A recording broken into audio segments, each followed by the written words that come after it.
Hello दोस्तों, welcome to अभिषेक पाठशाला। दोस्तों कैसे हैं आप सब। आज हम क्लियर करेंगे एक्सरसाइज 11.2 के कुछ प्रश्नों को और जानेंगे कि किस प्रकार से त्रिविमीय ज्यामिति के अंतर्गत आने वाले प्रश्नों को एक आसान तरीके से कैसे हल किया जाता है। तो आज का वीडियो बहुत ही इंपॉर्टेंट होने वाला है, इसलिए वीडियो को लास्ट तक जरूर देखिए और यदि अच्छा लगे, सभी क्वेश्चन समझ में आ रहे हैं परफेक्टली, तो मेरे चैनल को लाइक सब्सक्राइब जरूर कीजिए।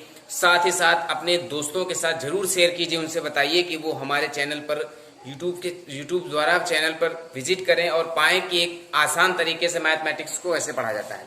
एक्सरसाइज 11.2 को क्लियर करने से पहले कुछ उसके फॉर्मूले यूज कर दिए जाएंगे जो एक्सरसाइज 11.2 में यूज होने वाले हैं। तो यहां पर जानेंगे कि किस प्रकार से त्रिविमीय ज्यामिति में किसी भी रेखा का सदिश और कार्तीय रूप क्या होता है। यहां पर देख लेते हैं। जैसे कि पहला आपका फॉर्मूला है कि जब दो रेखाएं लंबवत हो तो उनका फॉर्मूला कौन सा यूज होगा, a1 a2 plus b1 b2 plus c1 c2 बराबर 0। कब? जब दोनों रेखाएं परस्पर लंबवत होंगी, ठीक है, अर्थात उनके बीच का कोण 90 डिग्री हो, तब उनके बीच का फॉर्मूला त्रिविमीय ज्यामिति में a1 a2 plus b1 b2 plus c1 c2 equal to 0 लगेगा। ठीक है, यहां पर यदि दोनों पक्ष क्लियर आ जाते हैं तो दी गई रेखाएं परस्पर लंबवत हैं। पहला फार्मूला ऐसे क्लियर हुआ। इसके बाद में दूसरा फार्मूला है जब दो रेखाएं समांतर हो तो वहां पर a1 upon a2 equal to b1 upon b2 equal to c1 upon c2 formula apply करेंगे।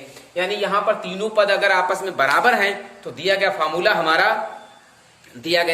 फार्मूला समांतर रेखाओं को निरूपित करेगा, अर्थात उनकी जो रेखाएं होंगी वो समांतर रेखा को निरूपित करेंगी। उसके बाद में क्लियर कर लेते हैं रेखा का सदिश रूप क्या होता है। रेखा का सदिश रूप वेक्टर फंक्शन ऑफ लाइन। रेखा का सदिश रूप होता है are vector equal to A vector plus lambda B vector. यहां पर देखिए लैम्डा एक रियल नंबर है।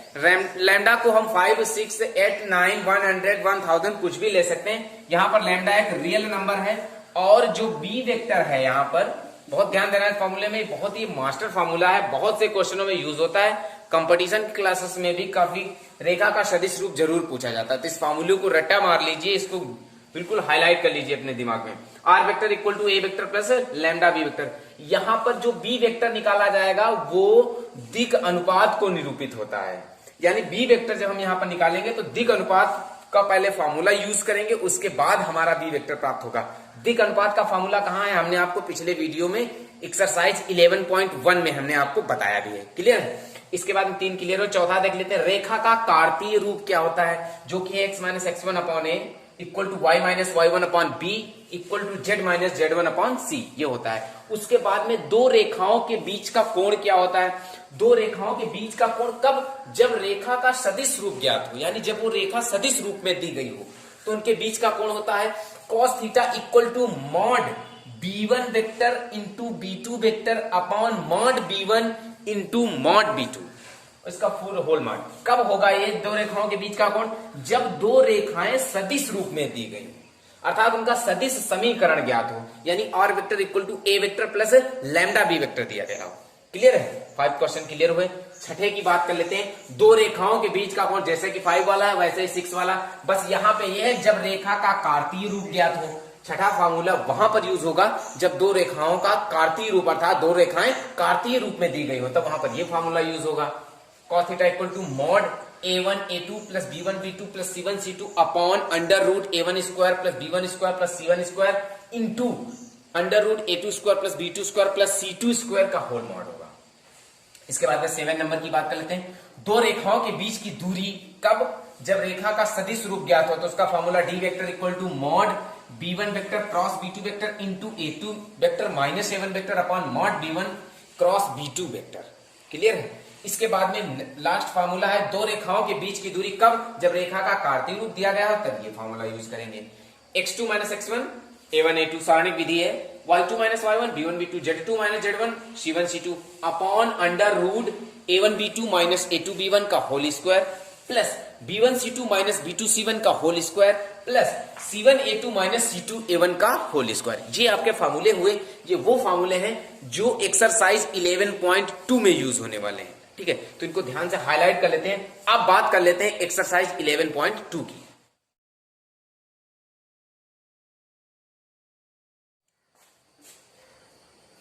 एक्सरसाइज 11.2 में आज क्लियर करेंगे 1 से 10 तक के क्वेश्चनों को। देख लेते हैं, जैसा कि फॉर्मूले को हाईलाइट कराया गया उन्हीं फॉर्मूलों पर इस एक्सरसाइज को क्लियर करना है। पहला क्वेश्चन जैसे कि दिया गया, प्रूव कीजिए कि दी कोसाइन 12/13 माइनस 3/13 माइनस 4/13, 4/13 12/13 3/13 और 3/13 माइनस 4/13 12/13 वाली तीन रेखाएं परस्पर लंबवत है। तो यहाँ पर क्या किया, हमने आपको बताया कि जब दो रेखाएं आपस में लंबवत होती है उनमें कौन सा फॉर्मूला यूज होता है, हमने आपको बहुत बार बताया है। तो चलिए देख लेते हैं, यहाँ पर इन तीनों कोसाइनों को अलग अलग लिख लेते हैं। जैसे कि दिया है 12/13 माइनस 3/13 और माइनस 4/13, इसे हम एक ए ग्रुप के बराबर मान लेते हैं, ये ए बराबर दिया गया है।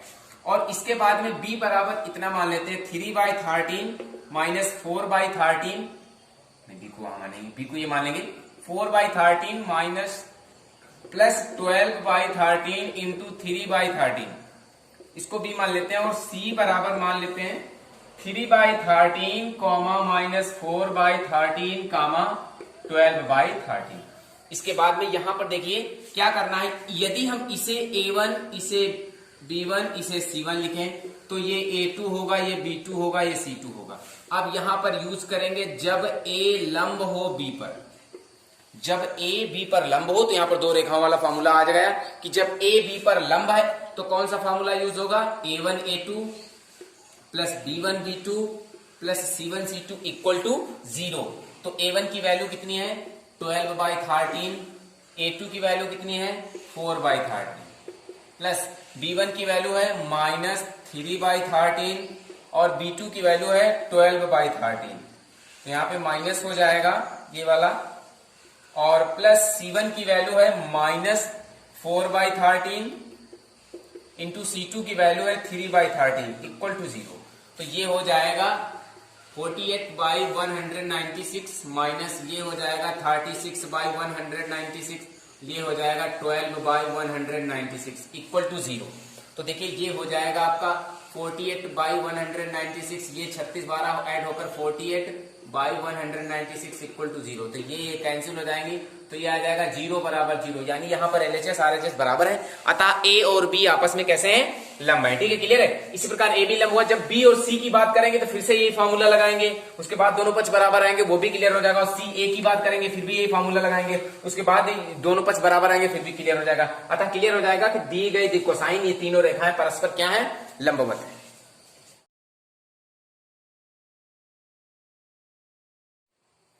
सेकंड नंबर की बात कर लेते हैं। दर्शाइए कि बिंदुओं 1 -1 2 3 4 -2 से होकर जाने वाली रेखा बिंदुओं 0 3 2 और 3 5 6 से जाने वाली रेखा पर लंब है। ये चार बिंदु अलग अलग दो बिंदु दिए गए हैं, इनसे जाने वाली रेखाएं परस्पर लंब है, ये प्रूव करना। तो पहले मान लेते हैं इन बिंदुओं को, माना यहां पर लिखेंगे माना A बराबर इसको मान लेते हैं क्या 1 -1 2 और B बराबर मान लेते हैं 3 4 -2। ठीक है, तो यहां पर अब हम निकालेंगे AB की दिकोसाइन। यहां पर सबसे पहले AB की दिकोसाइन को निकाल लेंगे। दिकोसाइन का फॉर्मूला यूज करेंगे, कौन सा, x2 - x1 कामा y2 - y1 कामा z2 - z1। चलिए इसको क्लियर करेंगे। यहां पर क्या होगा, ये x1 ये y1 ये z1, ये x2 ये y2 ये z2। क्लियर कर देंगे। x2 3 -1, y2 कितना है 4, y1 -1 तो प्लस का 1 होगा, z2 है -2 और माइनस z1 है 2। तो देखिए ये बनेगा 2, ये होगा 5 और ये होगा -4। तो ये कोसाइन जो आपकी निकली है ये 2 5 और -4 होंगी। इन्हें हम लिख सकते हैं क्या, इन्हें लिखेंगे A1 बराबर 2, B1 बराबर 5 और C1 बराबर -4। ऐसे भी लिख सकते हैं A1 B1 C1। अब इसके बाद उसी प्रकार से इसके निरूपित होने वाली दिकोसाइन निकाल लेंगे। किससे लिखेंगे, माना, इसे भी लिखेंगे माना C बराबर 0 3 2, D बराबर 3 5 6, इसे x1 y1 z1, इसे x2 y2 z2। CD की दिकोसाइन निकालेंगे, वही फार्मूला यूज होगा, इसमें भी दिकोसाइन वाला फार्मूला यूज होगा। क्या होता है x2 - x1 into y2 - y1 कामा z2 - z1। तो इसका भी यूज करेंगे फॉर्मूला। x2 की वैल्यू है 3, x1 है 0, कामा y2 है 5, y1 है 3, कामा z2 है 6, z1 है 2। इसका है 3, इसका है 2 और इसका है 4। तो यहां पर A2 होगा 3, B2 होगा 2 और C2 होगा 4। ठीक है, A2 B2 C2 निकला, A1 B1 C1 निकला। अब चूंकि ये दोनों रेखाएं परस्पर लंब हैं, ये आपसे बताया जा रहा है, तो जब दो रेखाएं लंब होंगी तो इसका फॉर्मूला कौन सा यूज होगा? फॉर्मूला यूज होगा A1 plus A1 A2 plus B1 B2 plus C1 C2 equal to 0। चलिए पुट कर देते हैं। A1 की वैल्यू है 2, A2 की वैल्यू है 3 प्लस B1 है 5, B2 है 2, C1 है -4 और C2 है 4 इक्वल टू 0। ये हो जाएगा 6, ये होगा 10, ये होगा 16 इक्वल टू 0। ये 6, 10, 16 आपस में क्लियर होंगे। यहां पर बचेगा 0 इक्वल टू 0 होता, दी गई रेखाएं परस्पर लंब है। क्लियर हुआ सेकंड क्वेश्चन। नंबर की बात कर लेते हैं। दर्शाइए कि बिंदुओं 4, 7, 8, 2, 3, 4 से होकर जाने वाली रेखा बिंदुओं -1, -2, 1, 1, 2, 5 से जाने वाली रेखा के समांतर है। पिछले क्वेश्चंस में दोनों रेखाएं आपस में लंब थी, प्रूव करना था। इसमें प्रूव करना है दोनों रेखाएं आपस में समांतर है। बिल्कुल वही फॉर्मूला अपनाएंगे। यहां पर मानेंगे, माना A बराबर 4, 7, 8, B बराबर 2, 3, 4। AB का दिक् अनुपात निकालेंगे। AB का दिक् अनुपात,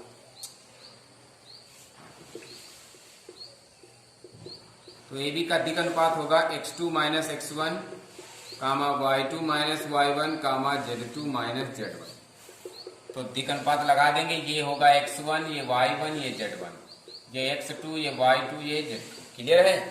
x2 की वैल्यू लगाएंगे 2, x1 4, y2 की वैल्यू 3, y1 7, z2 की वैल्यू है 4 और z1 की वैल्यू है 8। तो ये होगा -2, इधर होगा -4 और इधर होगा -4। इनको बना सकते हैं A1 बराबर -2, B1 बराबर -4 और C1 बराबर -4 की वजह से। अब बात कर लेते हैं यहां पर फिर से दूसरी रेखा की। माना इसे मान लेंगे C बराबर -1, -2, 1, D बराबर 1, 2, 5। इसे लिखेंगे x1, ये y1, ये z1, ये x2, ये y2, ये z2। दिक् अनुपात निकाल लेंगे दोनों का, CD का। तो दिक् अनुपात क्या होगा? फॉर्मूला x2 माइनस x1 कामा y2 माइनस y1 कामा z2 माइनस z1। तो ये होगा x2 की वैल्यू होगी 1 माइनस का है प्लस का हो जाएगा।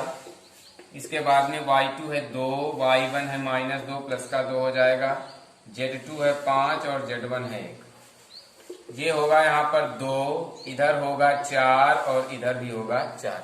तो यहाँ पर देखिए क्या बनेगा, A2 की वैल्यू 2, B2 की 4 और C2 की 4। अब क्या करना है, लिखेंगे जब दोनों रेखाएं समांतर हों, जब दोनों रेखाएं समांतर हों तब कौन सा फॉर्मूला यूज होगा, हमने आपको बताया अभी। A1 बाई A2 बराबर B1 बाई B2 बराबर C1 बाई C2 होना चाहिए। वैल्यू पुट करेंगे। A1 की वैल्यू है -2 बटे A2 की वैल्यू है 2, B1 की वैल्यू है -4, B2 की वैल्यू है 4, तो -4 बटे 4। C1 की वैल्यू -4, C2 की वैल्यू 4, तो ये हो जाएगा -4 बटे 4। कैंसिल होगा, -1 इधर भी कैंसिल होगा, -1 इधर भी कैंसिल होगा, -1। तीनों पक्ष बराबर हैं अतः दी गई रेखाएं परस्पर समांतर हैं। क्लियर हुआ?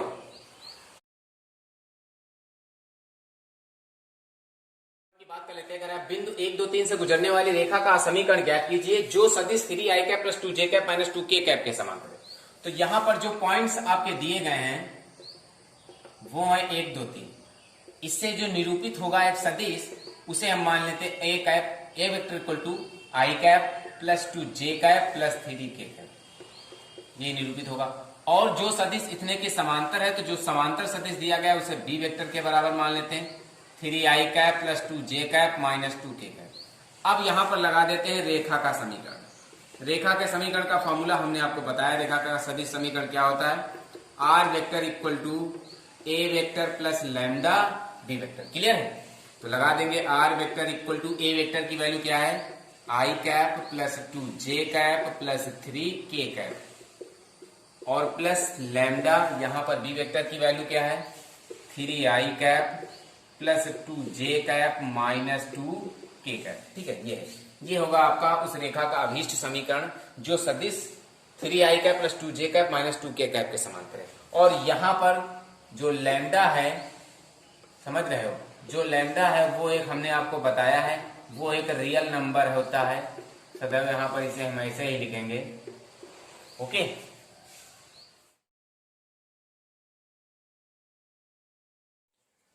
5 नंबर की बात कर लेते हैं। एक बिंदु जिसकी स्थित सदिश 2i cap minus j cap plus 4k cap से गुजरने व सदिश i cap plus 2j cap minus k cap की दिशा में जाने वाली रेखा का सदिश और कार्तीय रूपों में समीकरण ज्ञात करना है।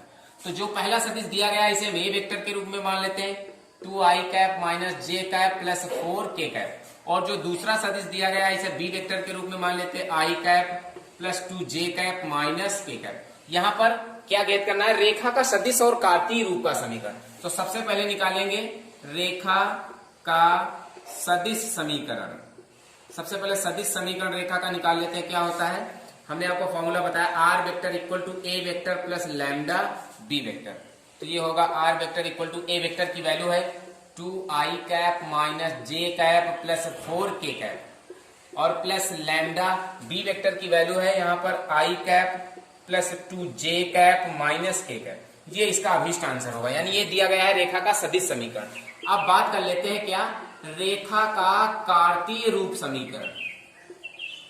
रेखा का कार्तीय रूप का समीकरण क्या होगा? देखिए, रेखा का कार्तीय रूप का समीकरण का फॉर्मूला होता है x minus x1 upon a equal to y minus y1 upon b equal to z minus z1 upon c होता है। तो देखिए यहां पर x1 y1 z1 a vector से लिए जाएंगे, क्लियर है? a b c b vector से लिए जाएंगे, ये याद रखना है यहाँ पर। तो देखिए यहां पर जब हम इसकी कंपेयरिंग कराएंगे तो यहां पर x1 की वैल्यू 2 होगी, y1 की वैल्यू माइनस 1 होगी और z1 की वैल्यू 4 होगी। b वेक्टर की जब कंपेयरिंग कराएंगे तो यहां पर a की वैल्यू होगी 1, b की वैल्यू होगी 2 और c की वैल्यू होगी माइनस 1। तो चलिए यहां पर पुट कर देते हैं। यहां पर क्या होगा? x माइनस x1 की वैल्यू है 2 अपॉन a की वैल्यू है 1, तो ये बन गया x minus 2 upon 1 equal to y minus y1 की वैल्यू है माइनस 1, तो ये प्लस का 1 हो जाएगा, अपॉन b की वैल्यू है 2 equal to z minus z1 की वैल्यू है 4 अपॉन c की वैल्यू है माइनस 1। तो ये होगा रेखा का कार्तीय रूप समीकरण। क्लियर?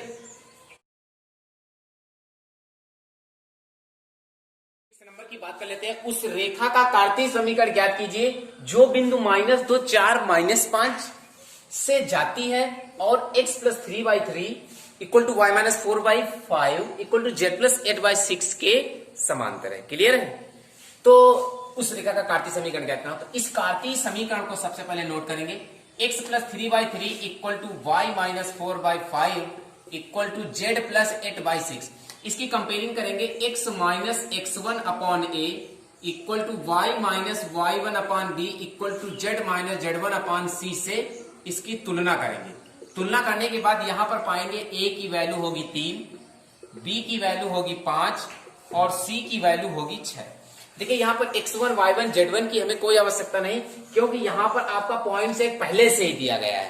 ठीक है, क्या पॉइंट है? -2 4 और -5। क्यों आज कर रहा है?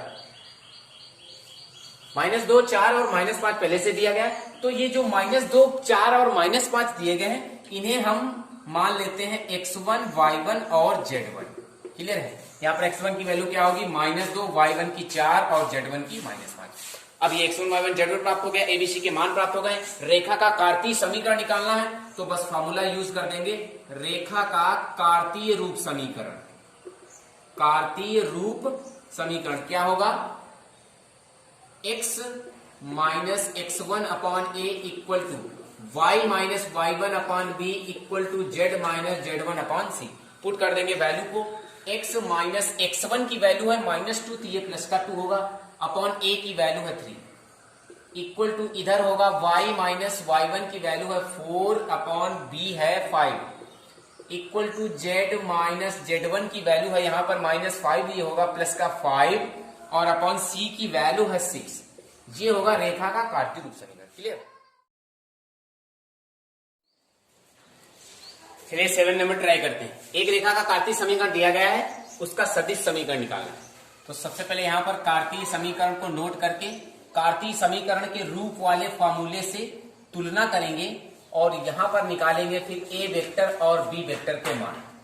चलिए कंपेयरिंग करेंगे। x minus x1 upon a equal to y minus y1 upon b equal to z minus z1 upon c से तुलना करने पर, इससे तुलना करेंगे तो यहाँ पर x1 की वैल्यू आएगी 5 और a की वैल्यू आएगी 3। यहाँ पर y1 की वैल्यू आएगी -4 और b की वैल्यू होगी 7। z1 की वैल्यू होगी 6 और c की वैल्यू होगी 2। ठीक है, तो यहाँ पर x1 y1 z1 से निरूपित करेंगे a वेक्टर को। a वेक्टर का क्या होगा 5i cap minus 4j cap plus 6k cap. उसके बाद abc से निरूपित करेंगे b वेक्टर को। इसका क्या होगा 3i cap plus 7j cap और plus 2k cap. a vector b vector दोनों बन चुके हैं। ज्ञात क्या करना है रेखा का सदिश समीकरण। तो सदिश समीकरण का फार्मूला अप्लाई कर देंगे। क्या होता है are vector equal to A vector plus lambda B vector. तो ये बनेगा R vector equal to A vector की वैल्यू है 5i cap minus 4j cap plus 6k cap और प्लस लैम्डा बी वेक्टर की वैल्यू क्या है, ये है बी वेक्टर की value 3i cap plus 7j cap और प्लस 2k कैप। ये होगा उसका सदिश समीकरण। क्लियर हुआ। एक नंबर की बात कर लेते हैं। कह रहा है मेन पॉइंट, मूल पॉइंट, मिडिल पॉइंट, मूल बिंदु एंड 5 - 2 3 से गोइंग करने वाली रेखा का सदिश और कार्तीय रूपों में समीकरण ज्ञात कीजिए। तो मूल बिंदु के निर्देशांक होंगे 0 0 0 और दिए गए 5 2 3। तो देखिए इससे जो निरूपित वेक्टर होगा वो होगा 0i cap plus 0j cap plus 0k cap. ठीक है, इसके बाद में जब हम बी वेक्टर को निरूपित करेंगे तो वो निरूपित होगा इन दोनों की दिक् अनुपात से। तो इन दोनों का दिक् अनुपात क्या होगा x2 माइनस x1। 5 में 0 घटाएंगे 5 आएगा, -2 में 0 घटाएंगे -2 आएगा, 3 में 0 घटाएंगे 3 ही आएगा। इसलिए इसका डायरेक्ट लिख देंगे 5i cap minus 2j cap plus 3k cap. इसके गोइंग करने वाली रेखा का सदिश समीकरण और कार्तीय रूप समीकरण। तो सबसे पहले निकालेंगे रेखा का सदिश रूप। सदिश रूप समीकरण क्या होता है are vector equal to A vector plus lambda B vector. तो ये होगा are vector equal to A vector की वैल्यू है पूरा 0i cap plus 0j cap plus 0k cap plus lambda B vector की वैल्यू क्या है 5i cap minus 2j cap plus 3k cap. तो देखिए ये बन जाएगा R vector equal to lambda into 5i cap minus 2j cap plus 3k cap. ये होगा रेखा का सदिश रूप समीकरण। अब बात कर लेते हैं रेखा का कार्तीय रूप समीकरण। तो कार्तीय रूप समीकरण क्या होगा x minus x1 upon a equal to y minus y1 upon b equal to z minus z1 upon सी।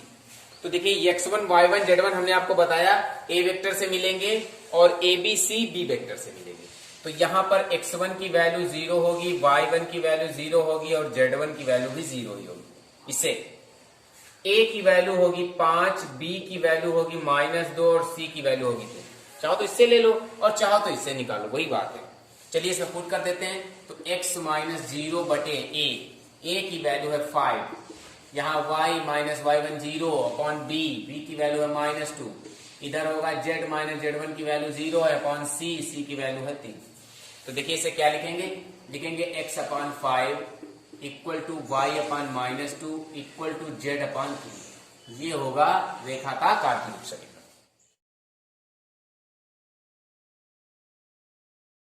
बात कर लेते हैं 9 नंबर की। बिंदुओं 3 -2 -5 और 3 -2 6 से गुजरने वाली रेखा का सदिश और कार्तीय रूपों में समीकरण ज्ञात कीजिए। तो जो 2 पॉइंट्स दिए गए इनसे जो निरूपित बिंदु होंगे उसे हम लिखेंगे a vector 3i cap minus 2j cap minus 5k cap. B vector जो होगा वो होगा 3i cap minus 2j cap plus 6k cap. यहाँ पर इसे हम ए वेक्टर मान सकते हैं लेकिन इसे ए वेक्टर नहीं मानेंगे। यहाँ पर बी वेक्टर को निकालने के लिए इनका दिक् अनुपात निकालना पड़ेगा। ए बी वेक्टर का दिक् अनुपात दिक् अनुपात का फॉर्मूला होगा x2 minus x1, y2 minus y1 और z2 माइनस z1। तो x2 माइनस x1 देखिए, ये इसमें ले लेते हैं x2 x1, 3 minus 3, y2 y1, minus 2 minus minus plus का 2, z2 6, z1 माइनस 5 प्लस के 5, ये 0 होगा, ये 0 होगा, ये 11 होंगे। तो जो बी वेक्टर आपका बनेगा वो होगा 0 i cap plus 0 j cap plus 11 k cap, ये बनेगा। ए वेक्टर ये है, बी वेक्टर ये है। ज्ञात करना है सदिश समीकरण और कार्तीय रूप समीकरण। तो सदिश समीकरण का फॉर्मूला यूज कर देंगे। रेखा का सदिश रूप समीकरण r vector equal to A vector plus lambda B vector. तो r vector equal to A vector की वैल्यू है 3i cap minus 2j cap minus 5k cap, 3i cap minus 2j cap minus 5k cap plus lambda B vector की value है यहां पर केवल 11k cap. ठीक है, यही होगा इसका भी समीकरण, यानी यही होगा रेखा का सदिश रूप समीकरण। क्लियर हुआ? अब इसके बाद बात कर लेते हैं इसके कार्तीय रूप की। रेखा का कार्तीय रूप का समीकरण क्या होगा? x minus x1 upon a formula, y minus y1 upon B, z minus z1 अपान सी। तो देखिए x1 y1 z1 तो आपको पहले पॉइंट से मिल जाएंगे, यानी ये दिए गए। लेकिन यहां पर एबीसी अगर निकालना है तो उसे हमें दिकोसाइन, जो दिग अनुपात निकालने हैं उसी से निकालना पड़ेगा। यहां पे ध्यान देना, हमने आपको फॉर्मूले में बता दिया जो बी वेक्टर निकाला जाता है वो सदैव ए वेक्टर बी वेक्टर के दिग अनुपात से निकाला जाता है। क्लियर है? चलिए पुट कर देते हैं। यहाँ पे x1 y1 z1 की वैल्यू ये होगी, क्या होगी? x1 equal to 3, y1 equal to minus 2 और z1 equal to minus 5। ABC की वैल्यू a की 0, b की 0, c की 11। तो पुट कर देंगे यहाँ पर x minus x1 value 3 upon a की वैल्यू 0, y माइनस y1 की वैल्यू माइनस 2 प्लस का 2 होगा अपान b की value 0, equal to z minus z1 की वैल्यू है माइनस 5 प्लस का 5 होगा अपान c की वैल्यू होगी यहाँ पर 11। ए है, ये बी, ये सी, इसे निरूपित होगा। ठीक है, ये होगा रेखा का कार्तीय रूप समीकरण। क्लियर? क्वेश्चन नंबर 10 के पहले क्वेश्चन की बात कर लेते हैं। दो रेखा युग्म दिए गए हैं, एक रेखा युग्म दिया गया है, इसके बीच का कोण ज्ञात करना है। हमने आपको फॉर्मूले बताए हैं, दो फॉर्मूले बताए अलग अलग रेखाओं के बीच का कोण। कब? जब रेखा का सदिश समीकरण रूप दिया गया हो तब दो रेखाओं के बीच का कोण का फॉर्मूला क्या लगेगा, और जब रेखा का कार्तीय रूप दिया गया हो तब रेखाओं के बीच के कोण का फॉर्मूला क्या लगेगा। तो यहाँ पर रेखा के सदिश रूप दिया गया है। तो देखिए क्या करेंगे, सबसे पहले दोनों समीकरण को नोट करके अलग इनकी कंपेयरिंग करेंगे। पहले समीकरण को नोट करेंगे, R vector equal to 2i cap minus 5j cap plus k cap plus lambda 3i cap plus 2j cap plus 6k cap. इसकी कंपेयरिंग करेंगे R vector equal to A vector plus lambda B vector से। तो यहां पर ए vector की value होगी 2i cap 5j cap plus k cap. Clear है? इसके बाद में बी वेक्टर की वैल्यू होगी 3i cap plus 2j cap plus 6k cap, ये होगी बी वेक्टर की वैल्यू। इसी बाद में दूसरा इक्वेशन नोट करेंगे, R vector equal to 7i cap minus 6k cap plus mu into I cap plus 2j cap plus 2k cap. इसकी comparing करेंगे, आर वेक्टर इक्वल टू, देखिए जब दो समीकरण दिए गए तो इसे हम a1 b1 करेंगे और यहां पर करेंगे a2 vector plus mu b2 vector से तुलना करेंगे। तो यहां पर a2 वेक्टर की वैल्यू होगी 7i cap minus 6k cap into b2 vector की वैल्यू होगी i cap plus 2j cap plus 2k cap, ये वैल्यू होगी। ठीक है, अब आपको ज्ञात करना है दो रेखाओं के बीच का कोण। तो बीच का कोण का फॉर्मूला होता है cos थीटा इक्वल टू, कब? जब रेखा का सदिश समीकरण दिया हुआ है, mod b1 vector into b2 vector अपान mod b1 vector into mod b2 vector, ये फॉर्मूला आपका होता है। तो चलिए यहां पर सबसे पहले b1 इंटू b2 निकाल लेते हैं। b1 vector into b2 vector को सबसे पहले निकालेंगे। तो b1 आपका दिया गया है ये और b2 ये, इसकी मल्टीप्लाई कराएंगे। b1 होगा 3i cap plus 2j cap plus 6k cap into b2 होगा i cap plus 2j cap plus 2k cap. इसकी मल्टीप्लाई आपस में होगी, ये हो जाएगा 3 प्लस j वाले j से करेंगे 2 2 जा 4 और ये होगा 6 2 जा 12। तो इनको सभी को ऐड कर देंगे तो ये हो जाएगा 19। ठीक है, 19 आया। इसके बाद में मॉड b1 और मॉड b2 निकाल लेते हैं। तो मॉड b1 मॉड b2 कैसे निकालेंगे, इधर निकाल लेते हैं। Mod b1 vector under root b1 का वर्ग कर देंगे। b1 कहां पे दिया है, ये 3 का स्क्वायर प्लस 2 का स्क्वायर प्लस 6 का स्क्वायर। क्लियर। तो ये आपका बनेगा अंडर रूट 9 प्लस 4 प्लस 36, ये हो जाएगा रूट 49, यानी ये आ जाएगा 7। अब इसी प्रकार निकाल लेते हैं mod b2 vector. b2 vector का कर देंगे वर्ग। b2 वेक्टर कहां दिया गया है, ये दिया गया है। कितना है, i का प्लस 2 j का प्लस 2 k का। तो i का गुणांक 1 है, j का 2 है और k का भी 2। इसका वर्ग करेंगे 1 प्लस 4 यानी 9 होगा, अर्थात इसका 3 आएगा। Mod b1 vector mod b2 vector निकल चुका है। b1 vector dot b2 vector निकल चुका है, उसको पुट कर देंगे वैल्यू। ये होगा cos theta equal to mod b1 vector into b2 vector की वैल्यू है 19 अपॉन मॉड b1 कितना है 7 इंटू मॉड b2 कितना है 3। तो ये बन जाएगा cos theta equal to mod 19/21, ये हो जाएगा। तो यदि cos को उधर ले जाएंगे तो ये बनेगा theta equal to cos inverse 19 mod 19/21, ये होगा दोनों रेखाओं के बीच का कोण। ये होगा आपका क्लियर आंसर। अब यहाँ पर बात कर लेते हैं 10th के सेकंड पार्ट की। जैसा कि फर्स्ट पार्ट में दिया गया उसी प्रकार से वेक्टर आर वेक्टर दो समीकरण दिए गए, युग्म दिया गया, इनके बीच का कोण। तो यहाँ पर सबसे पहले वाले समीकरण को नोट करते हैं। R vector equal to 3i cap plus 6 plus J cap minus 2k cap plus lambda into I cap minus J cap plus 2k cap. इसकी कंपेयरिंग करेंगे R vector equal to A vector plus lambda B vector, जो कि त्रिविमीय ज्यामिति में रेखा का सदिश रूप होता है। यहाँ पर r1 vector plus lambda b1 vector से a1 वेक्टर की वैल्यू होगी 3i cap plus j cap minus 2k cap. इसके बाद में b1 वेक्टर की वैल्यू होगी i cap minus j cap minus 2k cap, ये होगी। ठीक है। इसके बाद में सेकेंड इक्वेशन को नोट करते हैं। R vector equal to 2i cap minus j cap minus 65k cap plus mu into 3i cap minus 5j cap minus 4k cap. इसकी कंपेयरिंग करेंगे R vector equal to a2 vector plus lambda plus mu b2 vector से। तो यहां पर a2 vector की value क्या होगी, a2 vector बराबर 2i cap minus j cap minus 56k cap और b2 की वैल्यू होगी 3i cap minus 5j cap minus 4k cap. ठीक है। इसके बाद में क्या करना है, दोनों के बीच का कोण निकालना है। तो क्या करते हैं, सबसे पहले यहां पर निकालेंगे b1 vector into b2 vector को सबसे पहले निकालेंगे। b1 की वैल्यू है i cap minus j cap minus 2k cap. उसके बाद में b2 वेक्टर की वैल्यू है 3i cap minus 5j cap minus 4k cap. इसकी मल्टीप्लाई आपस में होगी तो ये क्या बनेगा, ये होगा 3 माइनस माइनस ये प्लस होगा 5 और ये भी प्लस हो जाएगा 8।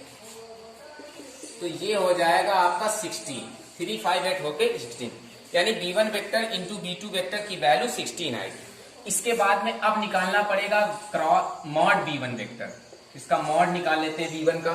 b1 क्या दिया गया है, i cap minus j cap minus 2k cap है। तो यहाँ पर i का गुणांक 1 का स्क्वायर होगा, j का गुणांक माइनस 1 है उसका स्क्वायर होगा, k का गुणांक माइनस 2 है इसका स्क्वायर होगा। तो ये बनेगा 1 प्लस 1 प्लस 4, ये हो जाएगा रूट 6। मॉड b1 वेक्टर होगा आपका रूट 6। मॉड b2 वेक्टर की बात कर लेते हैं। b2 वेक्टर कहां पे दिया गया है, ये दिया गया है आपका 3i cap minus 5j cap minus 4k cap. तो i का गुणांक 3 है, 3 का स्क्वायर होगा, j का गुणांक माइनस 5 होगा इसका स्क्वायर, k का गुणांक माइनस 4 है तो माइनस 4 का स्क्वायर होगा। ये बनेगा अंडर रूट 9 प्लस 25 प्लस 16, ये हो जाएगा रूट 50। 50 को जो ओपन करेंगे तो इसका क्या आएगा 5 रूट 2। ठीक है। अब क्या करना है, दोनों के बीच का कोण निकालना। बीच के कोण का फॉर्मूला यूज करेंगे, क्या होता है cos theta equal to mod b1 vector dot b2 vector upon mod b1 vector into mod b2 vector. Clear. चलिए क्लियर कर देते हैं। cos theta equal to b1 vector into b2 vector की value है 16। मॉड b1 वेक्टर है √6 into mod b2 vector है 5√2। तो ये होगा आपका cos theta equal to 16 upon, इसे हम लिख सकते हैं, इसका 2 और बाहर होगा तो ये हो जाएगा 10√3। ठीक है, 10√3, क्योंकि इसको √2 इंटू √3 लिखेंगे, √2 2 हो जाएगा, 2 5 10√3 होगा। तो ये बनेगा cos theta equal to cancel होगा 8/5√3, यानी थीटा की वैल्यू आएगी cos इनवर्स 8/5√3। ये होगा थीटा इसका, ये होगा इस रेखाओं के बीच का कोण। ओके दोस्तों, कैसी लगी आज की क्लास हमें कमेंट करके जरूर बताइएगा। यदि मेरे सभी क्वेश्चंस आपको परफेक्टली क्लियर हुए तो प्लीज मेरे चैनल को लाइक सब्सक्राइब जरूर कर दीजिए, तो मित्रों को जरूर भेजिए। फिर मिलते हैं आपको इसी एक्सरसाइज के शेष क्वेश्चनों में अगली क्लास में। तब तक पढ़ते हैं हमारे यूट्यूब चैनल अभिषेक पाठशाला। थैंक्स।